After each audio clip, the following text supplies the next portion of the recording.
বর্তমান সময়ে জনপ্রিয় রোমান্টিক জুটি আরশ খান ও সামিরা খান মাহি দিন দিন বাংলা নাটকের জনপ্রিয়তা বেড়েই চলেছে। সেই ধারাবাহিকতায় আবারও নতুন নাটক নিয়ে হাজির হয়েছেন জনপ্রিয় এই জুটি। নাটকটির নাম নিঃস্ব তুমি আমি।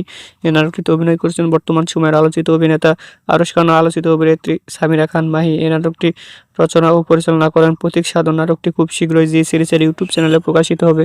আপনারা দেখতে চাইলে অবশ্যই জি সিরিজের ইউটিউব চ্যানেলে চোখ রাখুন এবং নিয়মিত নতুন নতুন নাটকের আপডেট পেতে হলে অবশ্যই চ্যানেলটিকে সাবস্ক্রাইব করে রাখুন। পরবর্তী ভিডিওর জন্য অপেক্ষা করুন।